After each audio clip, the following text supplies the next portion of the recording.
बिस्मिल्लाहिर्रहमानिर्रहीम अस्सलाम वालेकुम व्यूअर्स।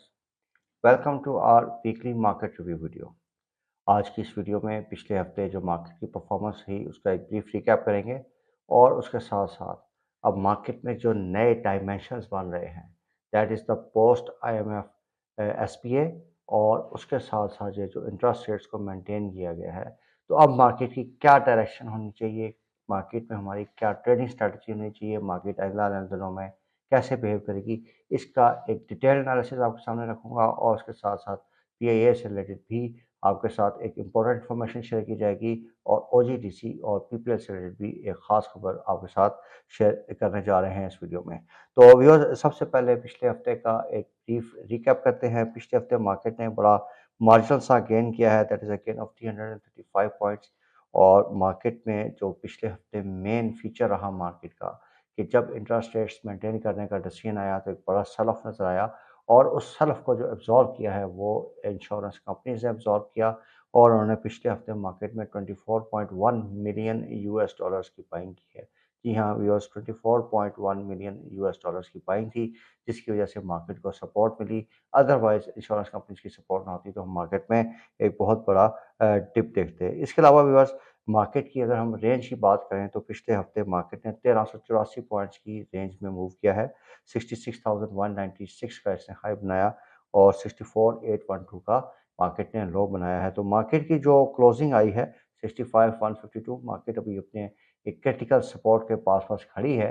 तो 64,800 से लेके 100, ये एक सपोर्ट रेंज बनती है, और वी आर एक्सपेक्टिंग मार्केट 64,100 की तरफ भी मूव कर सकती है, जिस तरह के मार्केट में सेल ऑफ आ रहा है। और 64,000 या 64,100 का जो लेवल है, ये मार्केट के लिए एक अच्छा सपोर्ट जोन साबित हो सकता है। अगर ये सपोर्ट जोन भी टूटा तो मार्केट फिर 63,000 से 63,500 के लेवल की तरफ मूव करेगी। लेकिन एक चीज़ व्यूअर्स आपने ज़हन में रखनी है कि मार्केट जो है वो 63,000 से लेके जो इसकी रेंज बनती है 66,000 तक, नेक्स्ट वीक में एटलीस्ट इसी रेंज में हमें मूव करते हुए नज़र आ रही है। नेक्स्ट वीक में रोल ओवर वीक का भी इफेक्ट आएगा, उसकी वजह से भी मार्केट थोड़ा सा प्रेशर में आ सकती हैं। तो व्यूअर्स, पिछले हफ्ते अगर हम मार्केट का थोड़ा सा मज़ीद एनालिसिस करें तो एवरेज ट्रेडेड वॉल्यूम जो थे मार्केट के, उसमें भी हमें कमी नज़र आई, और उसमें तकरीबन 13% की हमने डिक्रीज़ देखी है। इसके अलावा अगर हम टॉप मूवर्स और टॉप डिक्लाइनर्स का देखें तो पिछले हफ्ते हमें फर्टिलाइज़र सेक्टर में काफ़ी अच्छी बाइंग नज़र आई, और उसके साथ-साथ इन्वेस्टमेंट बैंक्स में हमने देखा कि इन्वेस्टमेंट कंपनीज़ में अच्छी परफॉर्मेंस आई है। Dawood Hercules, as you are aware, उसमें काफ़ी अच्छा काम हुआ, और उसके साथ-साथ ऑटोमोबाइल असेंबलर्स जो है उसमें भी हमें माइनर सा 29 पॉइंट्स का इंक्रीज़ नज़र आया। और अगर हम कॉन्ट्ररी साइड पे देखें तो oil and gas exploration, cement, और उसके साथ-साथ टेक्नोलॉजी, रिफाइनरी सेक्टर्स में हमें काफ़ी ज़्यादा प्रॉफिट सेलिंग नज़र आई है।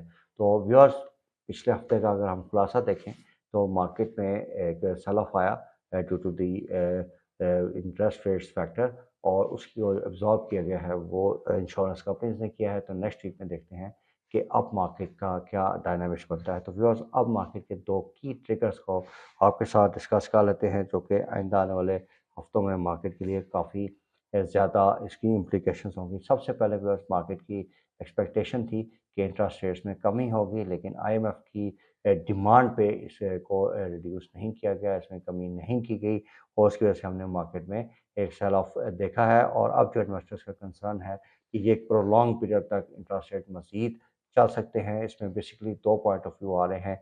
जो प्रोजेक्शंस हैं, अगर आप ये जो वीकली एसपीआई के नंबर्स हैं या इस तरह की बाकी प्रोजेक्शंस को देखें तो व्यूअर्स, उसमें यही चीज़ नज़र आ रही है कि अगले साल यानी जून 2025 तक हम देखेंगे कि जो इन्फ्लेशन का नंबर है वो तकरीबन 11 से 14% पे आ जाएगा, और इससे ऑब्वियसली इंटरेस्ट रेट्स भी कम होंगे। तो फिगर्स यही बता रही हैं कि इंटरेस्ट रेट्स ने आइंदा चल के ज़रूर कम होना है। लेकिन अभी उसको क्यों नहीं बढ़िया इसमें रिडक्शन की गई, वो अब देखने वाली बात है। उस पे थोड़ा-सा इन्वेस्टर्स का नेगेटिव सेंटिमेंट भी आया है, लेकिन इतनी कोई बड़ी नेगेटिव नहीं है मार्केट के लिए, क्योंकि 22% तो हम देख रहे हैं कि जून 2020 से हम देख रहे हैं काफ़ी एलिवेटेड लेवल्स पे इंटरेस्ट मार्केट्स जा रहे हैं। तो ये व्यूअर्स, जो इंटरेस्ट रेट्स में इसको मेंटेन किया गया है, इसका कॉन्सिक्वेंस ये हुआ है कि हम जो मार्केट ट्रेज़री बिल्स की शील्ड्स देख रहे थे कि उनमें मुसलसल कमी हो रही थी, वो अब दोबारा से बढ़नी शुरू हो गई हैं। तो अभी जो लेटेस्ट ऑक्शन हुआ है, उसमें जो 3 मंथ्स के टी-बिल्स हैं, उसका रेट जो है वो 21.66% पे आया है, 26 बिप्स का उसमें इज़ाफ़ा हुआ है।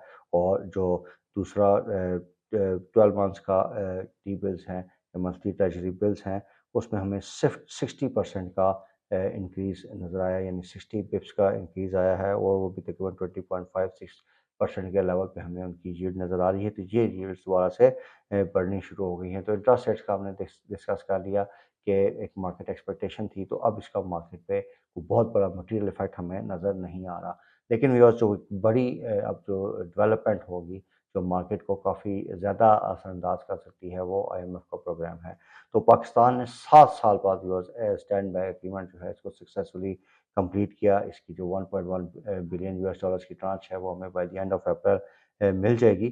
तो अब जो नया आईएमएफ का प्रोग्राम है, जिसमें कि बड़े अमाउंट की बात हो रही है, तकरीबन 7 से 8 बिलियन यूएस डॉलर्स की, और उसके साथ-साथ उसका टेन्योर भी 3 से 5 साल का होगा। तो ये जैसे ही इस प्रोग्राम की नेगोशिएशंस शुरू हुई हैं व्यूअर्स, तो हमने देखा कि इसके जियोपॉलिटिकल और जियो इकोनॉमिक कॉन्सिक्वेंसेस हमें अभी से नज़र आने शुरू हो गए हैं। जैसा कि हम ईरान के साथ गैस पाइपलाइन की जब हमने उस पे थोड़ा-सा आगे बढ़े, तो उसमें हमें एकदम से प्रेशर आया कि जी आपने गैस पाइपलाइन को अभी इस पे इम्प्लीमेंटेशन पे नहीं जाना। तो वो भी हमारे लिए थोड़ा-सा एक ही अमेरिकन साइड से हमें प्रेशर नज़र आ रहा है। इसी तरीके से व्यूअर्स, जो हमारी चाइना के साथ रिलेशनशिप है, जो सीपैक के प्रोजेक्ट्स हैं, उसमें भी अब काफ़ी ज़्यादा प्रेशर आ रहा है कि आपने ये जो फंड्स होंगे, इनको चाइनीज़ की डेट रिपेमेंट्स में यूज़ नहीं करना, इनके पावर प्लांट्स को नहीं देना। तो काफ़ी ज़्यादा आईएमएफ ने अभी से ही ये जो हमें हमारे ऊपर प्रेशर एक्सर्ट करना शुरू कर दिया है। तो इस फ़ियर की वजह से हमने देखा कि भी मार्केट में थोड़ा-सा इन्वेस्टर्स कॉशन हैं कि ये जो आईएमएफ के प्रोग्राम में डेवलपमेंट्स हो रही है, ये क्या इसका नतीजा निकलेगा? इस वजह से थोड़े से इन्वेस्टर्स साइडलाइन पे भी हमें नज़र आए हैं। इसके अलावा व्यूअर्स, आईएमएफ ने कुछ कंडीशंस भी मज़ीद सख्त कंडीशंस लगाई हैं अगले प्रोग्राम के लिए। उसकी थोड़ी-सी हमें झलक नज़र आनी शुरू हुई है। जैसे कि आपने देखा कि रिटेलर्स की साइड पे हमें उनकी कंपल्सरी रजिस्ट्रेशन होनी शुरू नज़र आ गई है। इसी तरीके से अब उन्होंने जो आईएमएफ ने हमें टैक्स टारगेट दिया है, वो पिछले टैक्स टारगेट से काफ़ी ज़्यादा है। 2 टाइम्स की बात हो रही है कि उससे ज़्यादा होगा।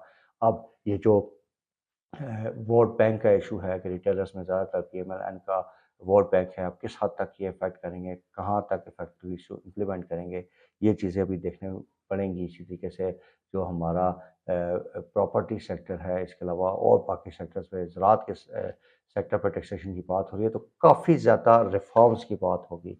और रिफ़ॉर्म्स वो होंगे जो कि पिछली गवर्नमेंट्स जिनको मीट नहीं कर पा रही, जिनको वो नहीं कर सकी थी।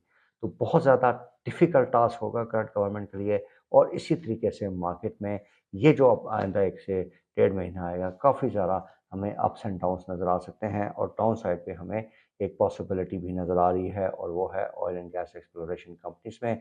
तो व्यूअर्स, गैस प्राइसेस की दोबारा से इंक्रीज़ करने की बात हो रही है, और एक इसमें डेवलपमेंट ये है कि ओजीडीसी और पीपीएल का जो सर्कुलर डेट एक्यूमुलेट हो रहा था, जो पिछली गैस प्राइसेस बढ़ी हैं, उस वजह से उसकी एक्यूमुलेशन रुक गई है। तो अभी ये जो इनके रिज़ल्ट्स आएँगे, इसमें इनके जो कैश प्रॉफ़िट्स हैं बहुत अच्छे आने वाले हैं, और साथ-साथ इनकी डिविडेंड पॉसिबिलिटी भी बढ़ रही है। तो therefore watch out for these shares.